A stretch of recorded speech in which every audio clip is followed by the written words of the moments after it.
subscribe and hit like. Our powerful stories add years to your life. Join our Story Lovers Club and let us know in the comments, where are you listening from? What if every desperate choice you ever made was laid bare for the world to judge? Would they understand you or condemn you forever? This is not just a story. It's a raw wound. A question yelled into the darkness. What kind of mother could give up her own child? Many would answer with scorn, with shock, with damning certainty that only a monster could. But what if you could step into her shattered shoes, feel the ache that gnawed Amara from the inside, watch your entire world bleed out onto the street while life was supposed to be celebrating you? That's where our story begins, with pain, with hope, with a mother's hands trembling and bloody on wet asphalt. It wasn't just any night. The city outside the hospital thrummed with impatient horns, voices rising and falling in distant markets, while inside those sterile walls, a woman's body struggled to create two new lives.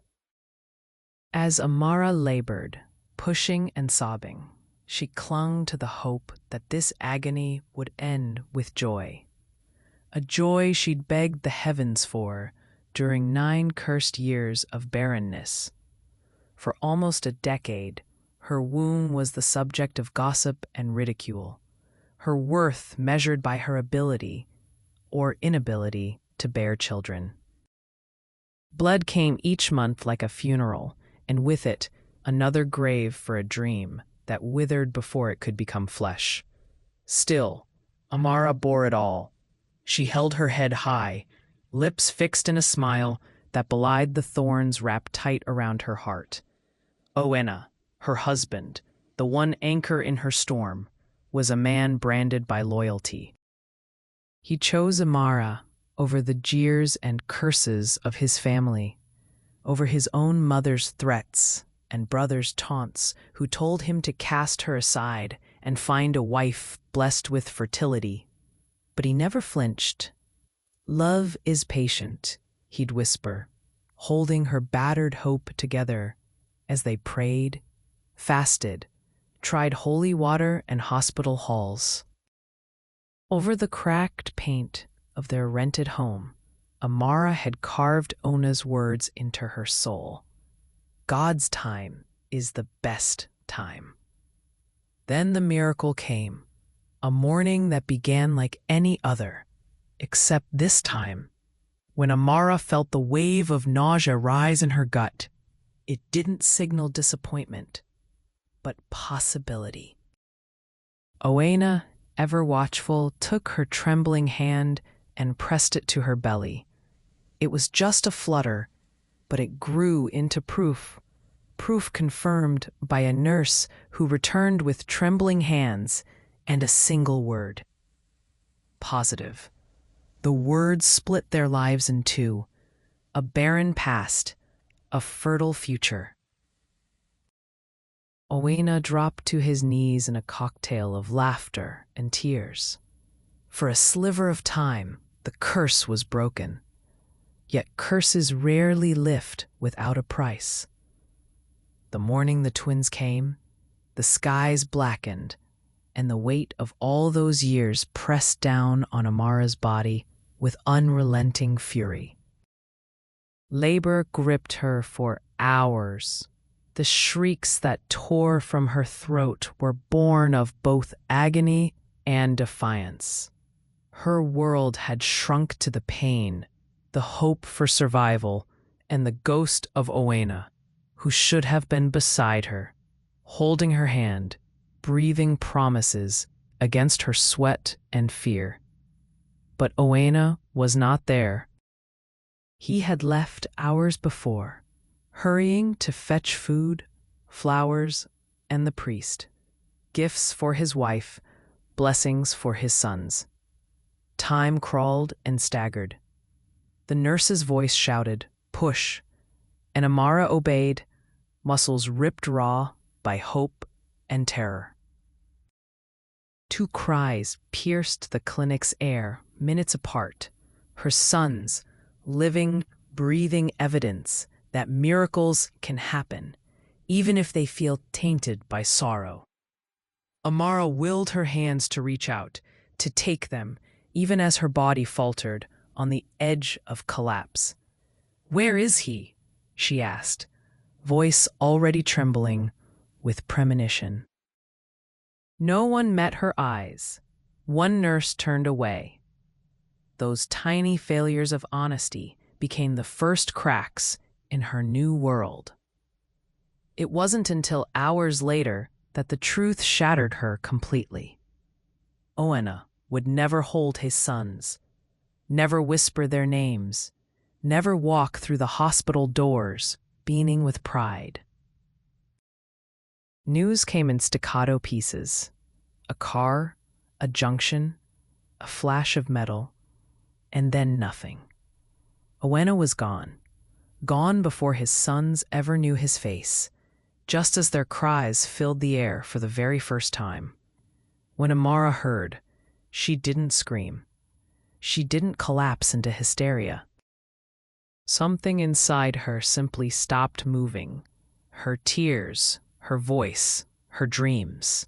She clutched her newborns, tightening her grip as though she could anchor them to a world that was already proving how easily it could take everything away. Naming them now seemed senseless. What names have power to summon a father already beyond the reach of prayers? Even the soft pastels of a hospital became a prison's palette. Every wall closing in, every door leading nowhere. With Ona gone, the world, a world that once seemed cruel but bearable, became indifferent, then hostile, then vengeful. She was now 2 sons, no husband, no family, and soon to be, it seemed, no home. In the coming weeks, the promises of laughter and fresh starts curdled into fear's bitter aftertaste. Oena had been the pillar, the breadwinner, the reason why Amara and her unborn children would have a place in the world. His absence left more than grief behind.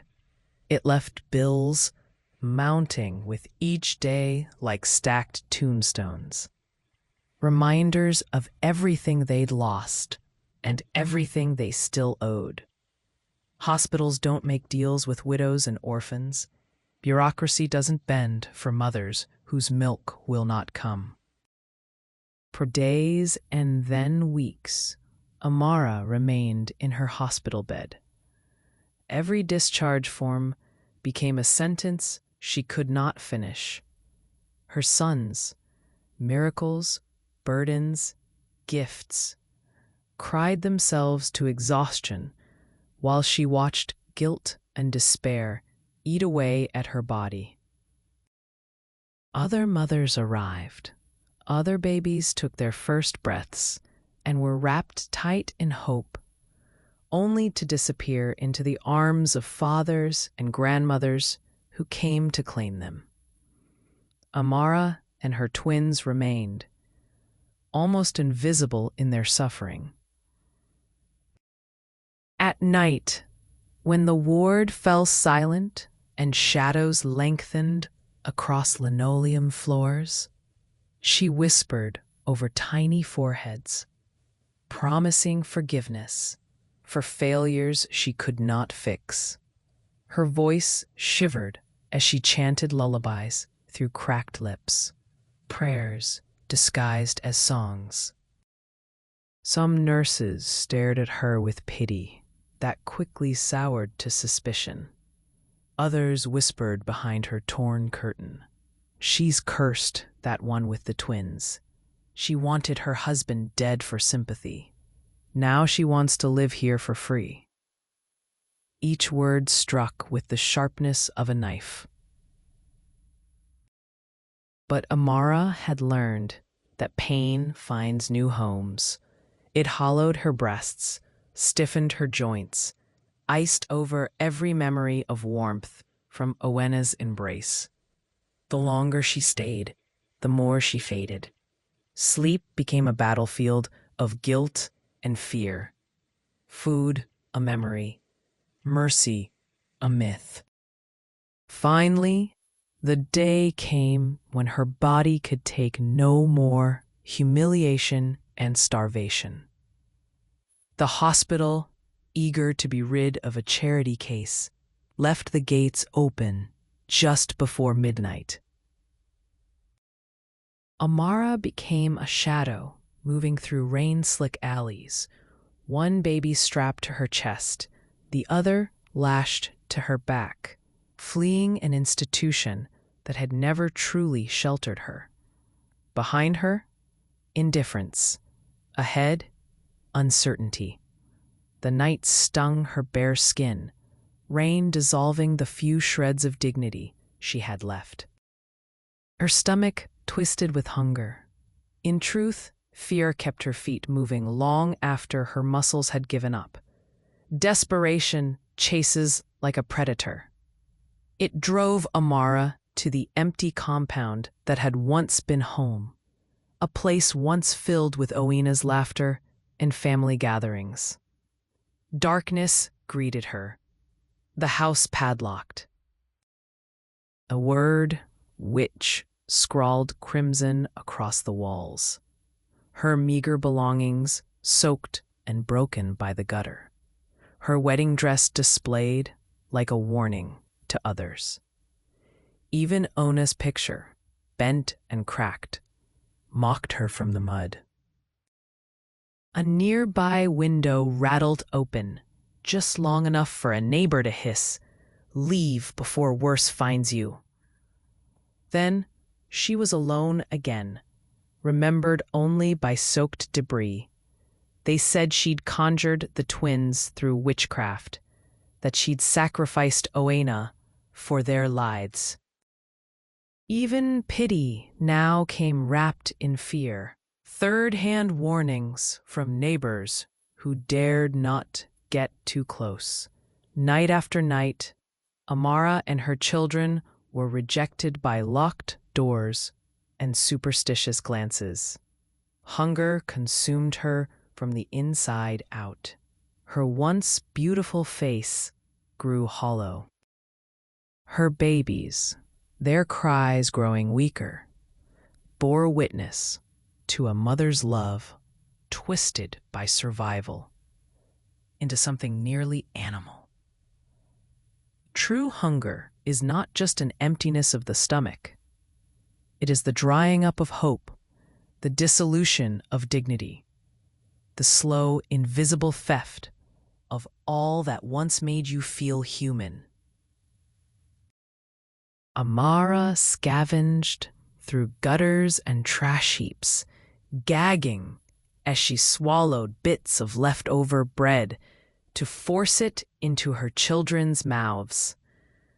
Leaves became food, rain became water, and every night became an eternity.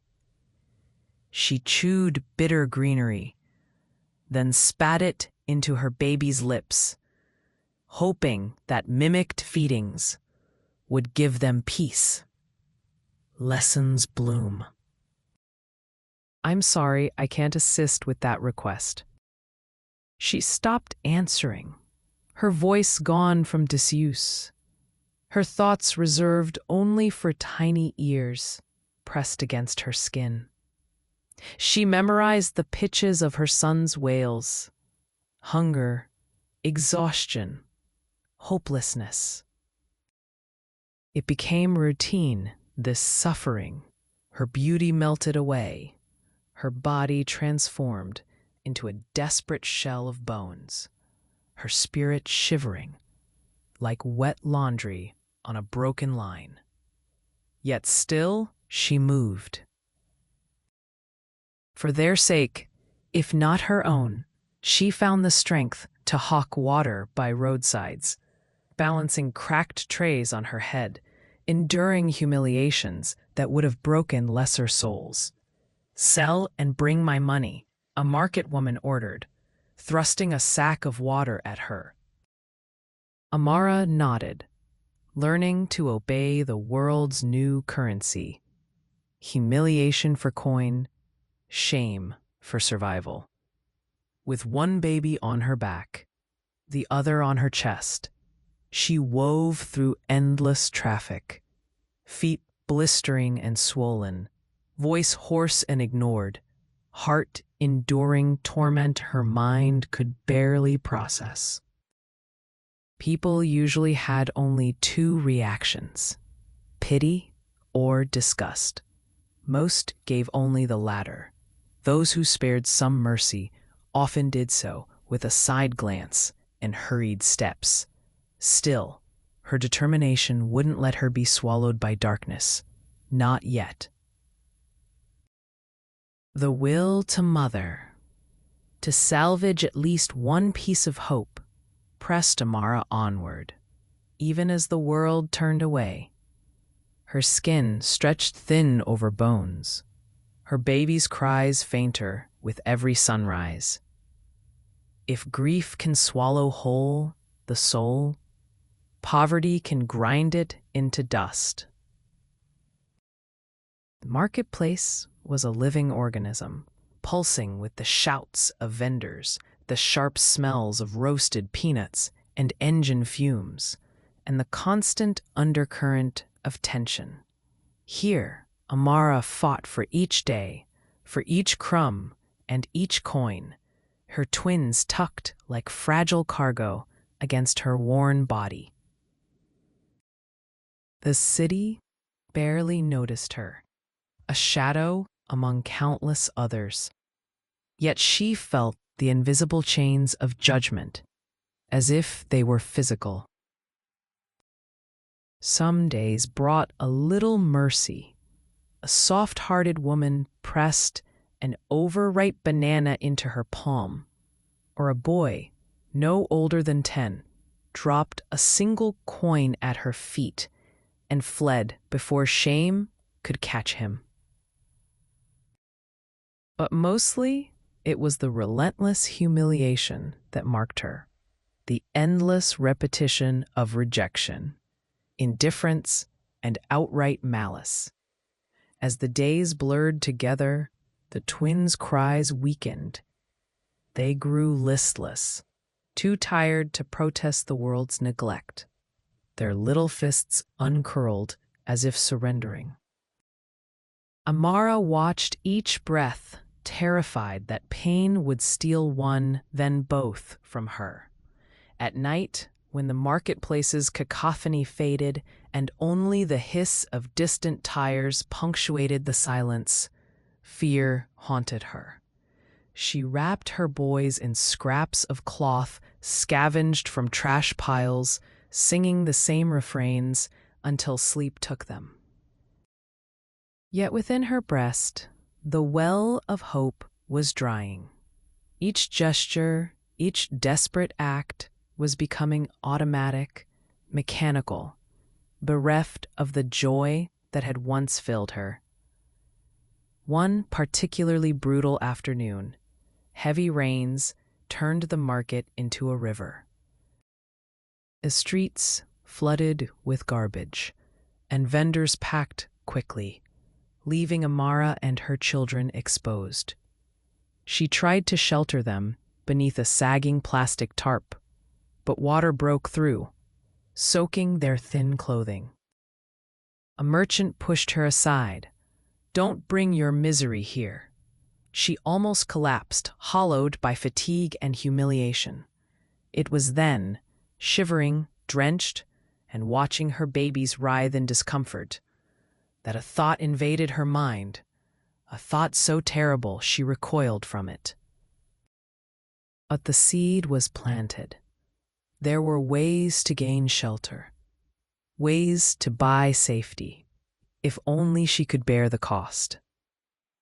As dusk fell, a stranger approached, drawn by Amara's desperation, or perhaps her children's wide, pleading eyes. He offered her roasted yam in exchange for a moment of her pride. She accepted, swallowing her dignity with each bitter bite. The transaction was not just food. It was the slow erosion of her hope, bartering pieces of herself for their survival.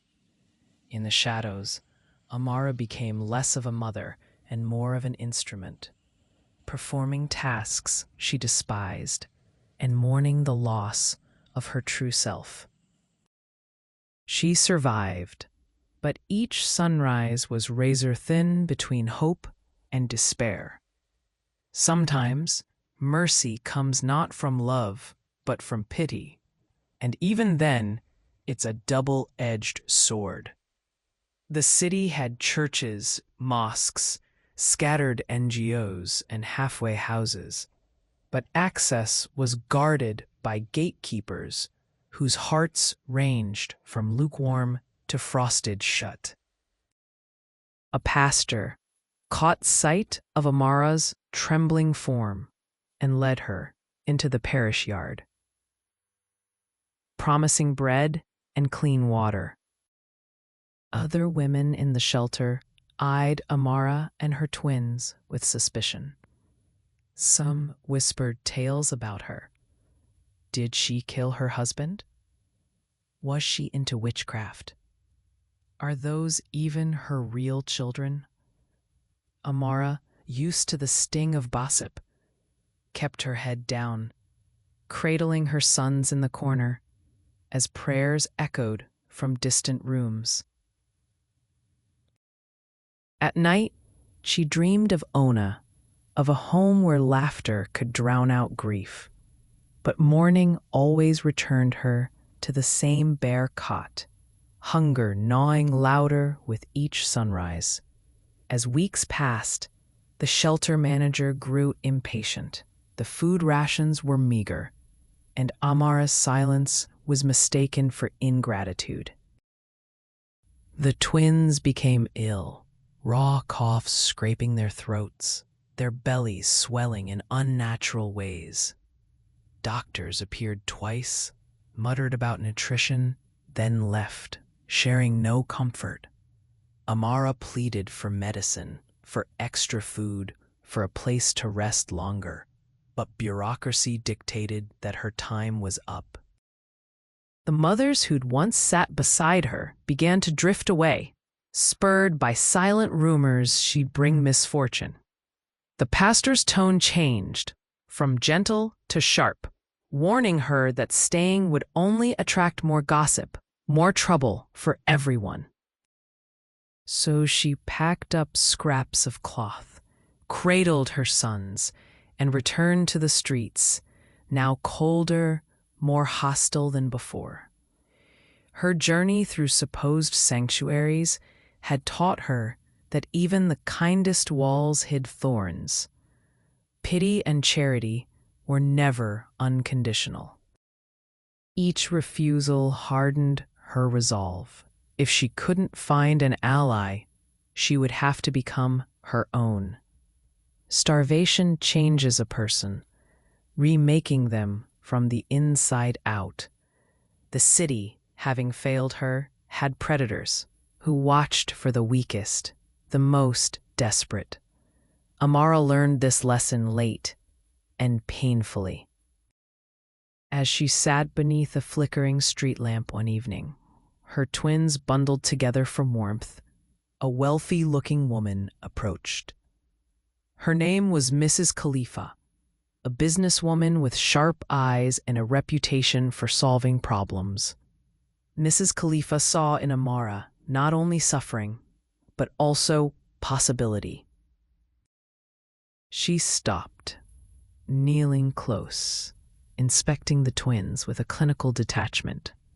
"You're struggling," she stated, not as a question, but as a fact. "I have a place. You can work for me, wash floors, carry water. Your sons will be safe. You'll eat." For a moment, Hope flared. Maybe this was salvation. The answer Amara had begged for. Whom? She agreed quickly, swallowing the last shreds of hesitation. The mansion stood on the city's wealthy edge, its rooms bursting with the scent of citrus and polished wood, far removed from the decay of the marketplace. The twins stared wide-eyed, not yet old enough to process the shift, but sensing quiet. Amara worked tirelessly, days blurring into weeks, washing, carrying, scrubbing. She slept alongside her children, on thin mats beside the servants' quarters, but at least they ate each night. Yet nothing is free in a world built on power and desperation. Mrs. Khalifa began treating Amara more like chattel than staff, denying her rest, berating her for the smallest mistake. The twins were sometimes forgotten for hours, their illnesses dismissed as childish fuss. When Amara pleaded for medicine or for a doctor, Mrs. Khalifa responded with icy impatience. If they die, you'll have more time to work. It became clear then, the offer was not mercy, but exploitation. Amara wrestled with rage, shame, and the bone-deep exhaustion of a mother whose strength was being wrung for someone else's profit. Each night, after the mansion's lights dimmed, Amara found herself wrestling the twin monsters of guilt and grief. Owena's memory haunted her, a shadow that hovered by her son's mats, whispering accusations and questions she could not answer. Her twins, growing thinner, feverish, curled against her, sharing heat and shallow breaths. Alone in the dark, fear pressed tight against her chest. She prayed again, not for comfort, but for escape, for some act of fate to rescue her boys. One evening, as Amara scrubbed floors late into the night, Mrs. Khalifa appeared with a proposition that chilled the air. "You're wasting away," she said, "but you can't keep dragging those children here forever. Give them to me. I'll send them abroad. They'll have food, clothing, opportunity." The words dangled promises Amara was starved to believe, but they carried threats too, disguised in kindness. Amara hesitated, the world spinning around her. The choice felt impossible, cruel, a deal with the devil. Yet Mrs. Khalifa persisted, showing photographs of children rescued, lists of benefactors waiting to adopt. She pressed bundles of cash into Amara's palm. "You will eat. You will survive." That night, Amara wept beside her boys, her tears soaking their hair. She tried to imagine their lives, safe, fed, far away from hunger and accusation, in lands she could barely pronounce. Her soul rebelled, but reality whispered. Refusal meant death. Agreement meant loss. The pain was bottomless, but the need was absolute. By sunrise, she'd made her decision. She would not survive much longer, but maybe her sons could. On the appointed morning, the mansion was silent but for the rain tapping gently against windows. Amara dressed her sons in the cleanest clothes she could find, ragged but passable. Mrs. Khalifa had arranged everything. Cars would arrive, papers signed, twins sent away. Amara was to say goodbye, to hand away the only family she had left, She led the boys to the front room, each step a funeral march. She kissed their foreheads, whispered a blessing in Owena's native tongue, and fought to keep from crumbling in front of Mrs. Khalifa and her assistants. Lessons bloom. Her heart pounded, torn between the agony of surrender and the faintest flicker of hope for her son's future. They cried, sensing separation, clinging to her with the last of their strength. Amara shook, but held her ground, telling herself again and again, "This is what love demands." Outside, the cars waited. Papers were signed, and Amara was handed a bundle of cash, money that felt heavier than any burden she'd ever known. Her sons were lifted away, their cries muffled by the distance. Mrs. Khalifa nodded, already forgetting the ordeal as a matter completed. Amara remained, bowed, trembling. As night crept across the city once more, Amara found herself utterly alone, a mother without children, a widow without comfort, a ruined woman in a world more interested in judgment than mercy. But somewhere, deep within her battered soul, she felt the smallest spark, the hope that one day her sons might flourish, might forgive her, might remember a name that was once whispered in love. Nothing prepares a mother for the silence that pours into her life once her children are gone. Each day after the twins' departure crawled over Amara like a second death, the city's noise pressing indifferently outside her thin-walled room. The money Mrs. Khalifa had offered sat on the floor beside her, a fat envelope glowing in the darkness. But gold cannot fill the hollowness left behind by absent laughter or warm the bedsheets still folded in her son's shapes. She tried at first to spend the money on acts that might numb her, wandering the markets where bread and rice passed from hand to hand with no questions asked. Yet the shopkeeper's eyes lingered on her too long, as if they could see guilt reflected behind her pupils. She bought a thin mattress, clean water, soap that left her skin raw. She shared some notes with another struggling widow, forcing herself to remember what kindness looked like. Above all, she tried, and failed, to rest. But sleep would not come. In each shallow doze, she heard her boys calling. Two little shadows, always just beyond the edge of her sight. She dreamed of Owena, too, his voice re-emerging not as comfort, but as accusation. "Amara, what have you done?" he asked, again and again. She clutched her stomach, wishing to carve out her regret, searching her empty hands for absolution. Night after night, Amara roamed the city's edges. She walked past churches, clinics, playgrounds packed with other people's children. Each sight was a blow. She called their names until her throat burned. Those who saw her averted their gaze. No one wanted the reminder of what abandonment looked like.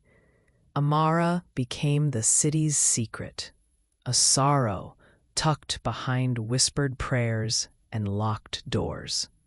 Soon, even her own voice became unfamiliar. She had screamed her grief into the night, but the world had learned to sleep through the sound. The city that chewed Amara up did not forget her easily, or forgive her. Rumor inched up and down the streets like a snake. The witch mother who sold her children.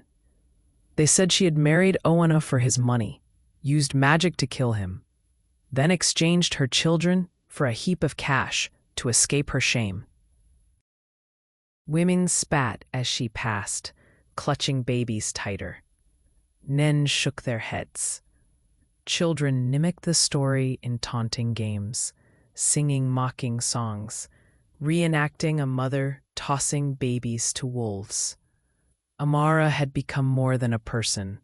She was now a warning, a living lesson about pride, ambition, and misfortune. There was no sanctuary. When she lingered near the mosque, even the imam looked away. The pastor who once prayed over her chased her from the church steps, voice hard with disgust. The marketplace, once a place of grinding work and uneasy community, became a gauntlet of boycotted vendors and cold shoulders. Yet what cut deepest was the betrayal of those she once loved.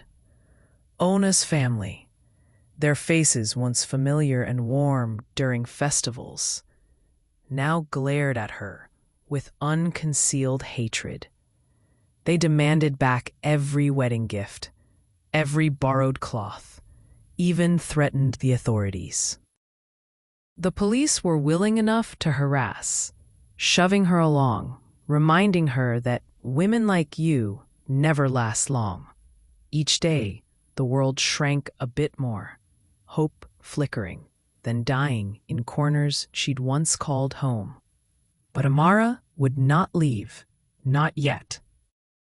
Even as a pariah, her feet found their way each evening to the schoolyard fence, where she stared in hope, her eyes searching the crowd for faces that matched the memory of her twins.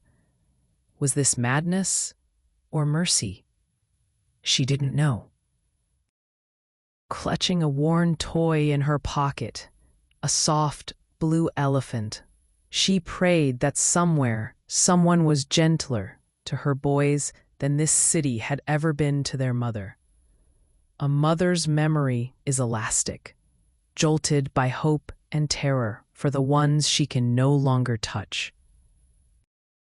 Amara conjured images of her sons' new lives, both as comfort and as torment. She pictured them in unknown homes, perhaps in another country or the grand house of a distant patron. She imagined the good, clean beds, new toys, warmth, and the chance to forget starvation. But the shadows crept in. Strange languages, indifferent faces, perhaps worse hands than Mrs. Khalifa's. She pieced together scraps of rumor about kidnappings and orphanages, about benevolent traffickers. Sometimes she allowed herself to dream they'd remember her. She hummed the lullabies she once sang at dusk, gazing toward the sky with salt in her eyes. Would they recall that song if it drifted across the ocean? Would they use her name when they stumbled? Or would another language bury it? Pain and hope waxed and waned within her, in a cycle as relentless as breath. And always below the surface, a different dread. If she survived, if she ever found them again, would her sons hate her for what she had done? Or, in some impossible future, would they understand that desperation warps love beyond recognition, and sometimes love's only proof is the scar it leaves behind? Exhaustion blurred the lines between waking and sleep. Amara began to see visions. She could not decide if they were Oena's ghost, her own splintered sanity, or something else more ancient and kind.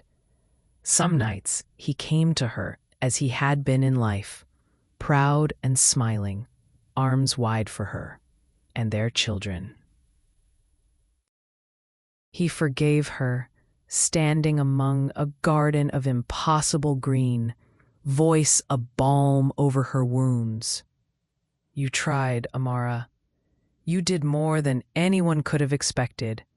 Rest now. Other nights he accused. Blood dripped from his lips. His gaze turned sharp and cold. They are gone because you let them go, he whispered, because you chose yourself, not us. Amara clung to the edge of her bed, humming lullabies, rocking her own emptiness until dawn bled along the horizon.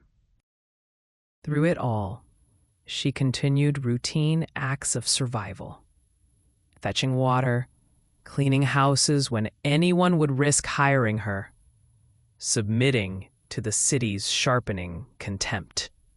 Her dreams felt more real than the world itself. Sometimes she chose to sleep longer, seeking peace among imagined faces of forgiveness. But every morning, there were no arms waiting, just the whimper of stray dogs, the clang of market bells, and the ache that filled the space where love once grew. In the funerary silence of dawn, Amara found herself praying not for her own salvation, but that her sons might never remember the cost of their freedom. Days turned to months. Months thickened into years. Still, time would not let Amara forget, though it did everything to push her forward. The city changed. Buildings were painted. People moved away. Children grew up with new rumors and fresh tragedies to titter about. But Amara remained, older, battered, thinner, but still present, like an unwanted stain on the city's conscience. She survived by habit, clutching whatever tiny dignity she could find in a world that remembered only her crime.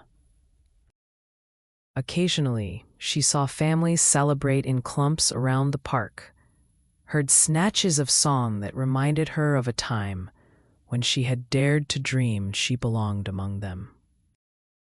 Sometimes she caught herself reaching instinctively for the hands that once clung to her skirts, and the emptiness that followed was as sharp as when she'd first stepped outside the hospital walls, alone. Yet life, in its perversity, does not always punish forever. With every year, the fire of judgment in people's eyes faded. The stories lingered. Who could forget so thoroughly? But the faces changed, wounds dulled into scars. Amara aged, becoming less a cautionary tale, more a quiet curiosity. She took work where she could, spent her evenings by the same playgrounds, her heart always aching for the sound of familiar laughter. Behind her silence grew a kind of wisdom. She began to help others, other women flung out by grief or misfortune, other mothers accused or abandoned. She never spoke of her pain directly, but her actions offered comfort. Perhaps it was mercy, perhaps the city's, perhaps God's, that she could now minister in some small way to wounds like her own.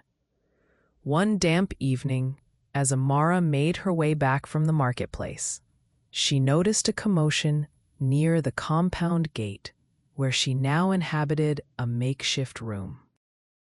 A young man, well-dressed but nervous, stood uncertainly among the neighbors, holding an envelope stamped with an unfamiliar foreign seal. Amara nearly passed him by, but the crowd parted and someone pointed.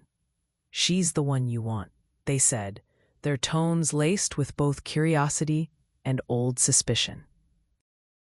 He approached her, introduced himself in careful English, then switched to Amara's language with a respectful nod. "I have a letter for you. It's from abroad."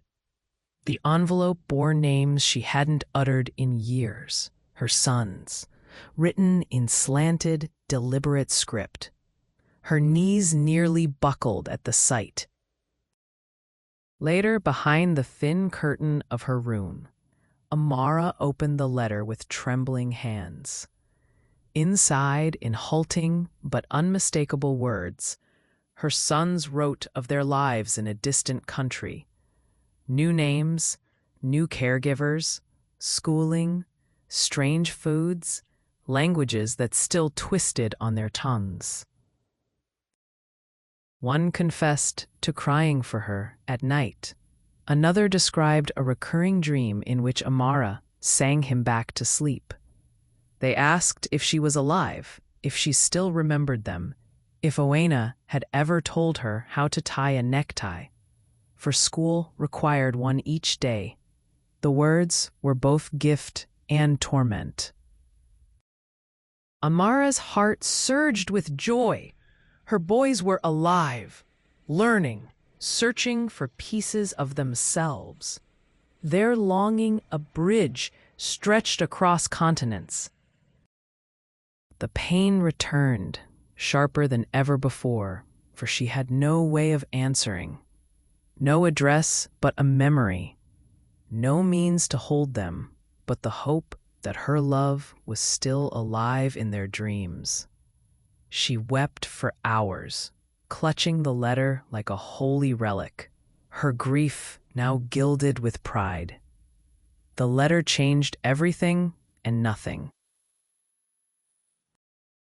It did not erase the years of exile, nor soften the neighbors' long-standing suspicion. But a new energy arose in Amara, purpose flickering to life, alongside her sorrow. She began to tell pieces of her story to the few who would listen, not in apology, but as warning and promise. Other women, once wary, now listened more closely, whispered their own tragedies, asked for her wisdom on surviving with nothing but hope and bare hands. Gradually, Amara carved out a place for herself. She worked in a small tailoring shop, mending uniforms and stitching cheap dresses. With every careful seam, she remembered her boys' clothes, how once she had stitched hopes and wishes into every pocket. Sometimes the local children brought her more mending and lingered, drawn to her gentle hands and the faint lilt of lullabies that drifted from her lips when she worked alone. She became, without intention, a quiet guardian for the neighborhood's orphans and abandoned children. Her pain granted her a patience and resilience few could match. She taught children to read beneath a splintered mango tree, swapped folk stories, and held them close when their own mothers could not. Her home, a narrow rented room at the edge of the compound, became a sanctuary for the grieving and hopeful alike. Amara's face, once marked only by loss, now reflected traces of something else, strength hard-won and a goodness forged by the crucible of survival. Her sons remained far away, but her mother's heart began to pulse with a steadier, quieter strength, one that would outlast even the longest, hardest years. Ritual had always anchored Amara, but now her private ceremonies became lifelines. Each evening, she lit a candle by her son's letter, speaking prayers to ancestors, to Owena, to the unknowable future. she whispered their names, as if calling down a blessing, sending love and forgiveness across land and sea. She lit incense when she could afford it, and stitched their initials in the lining of her dress, a small, secret rebellion against the world's forgetting. Neighbors sometimes peered into her room at night, hearing her low songs or catching the rhythm of rocking. Some called her a witch again, but she ignored them now. She knew her rituals kept her sane, weaving shattered years into something like meaning. When storms battered the city, she found extra candles to burn, imagining her boys needed light wherever they slept. When the harmattan winds whipped grit through her window, she told herself it was their laughter riding on the breeze. She began to write them letters she could not send, filling notebook after notebook with stories, confessions, and advice she hoped they'd need someday. In them, she told the truth, the unbearable, the beautiful, and the merely mundane. She also wrote apologies, never to ask for pity, but to let her sons know that in every dark choice, love was what had driven her hand.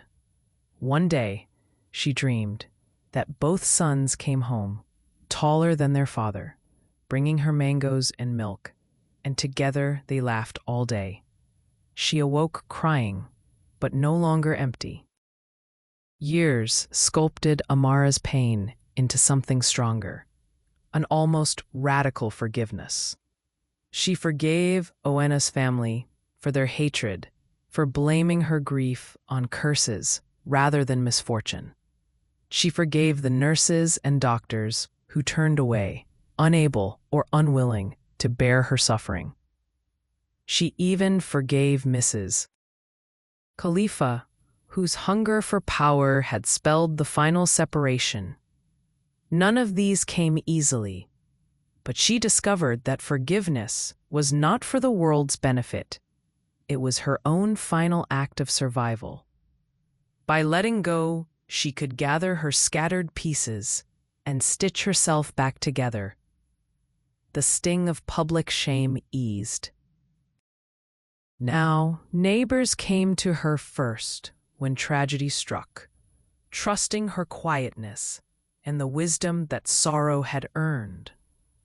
In time, even the harshest gossips softened. People marveled at her patience with children, the way she responded to cruelty, not with bitterness, but with calm, enough to unsettle even her harshest critics. Amara built a new family among the forgotten, her love deepening, not shrinking, in the absence of her boys. And though late at night she still ached, still wondered where her sons' journeys had taken them, she began to hope, secretly, that they would someday forgive her, too.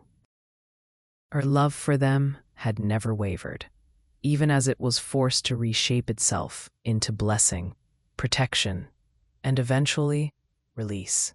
As time unfurled, Amara's small room became the heart of a subtle fellowship, a sanctuary for women battered by fate and circumstance.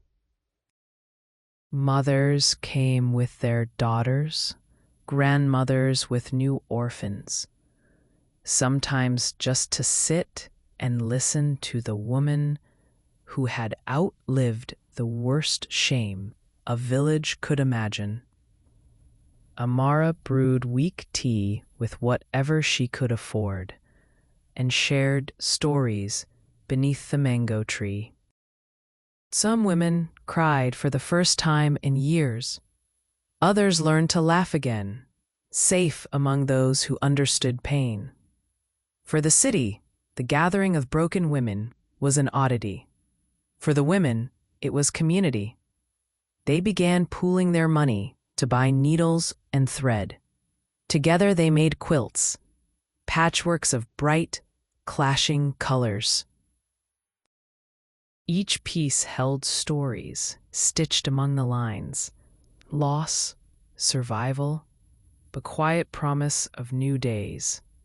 The quilt sold at the market, enough to buy more rice, more soap, more thread. Amara spoke little about her past, but in the rhythm of her sewing and the warmth of her smile, she taught them resilience. Those who once feared her now held her in warm respect, some even calling her Mama Amara when their own mothers could not answer. In the company of these women, Amara's heart began to mend, not because her story was forgotten, but because it was finally understood.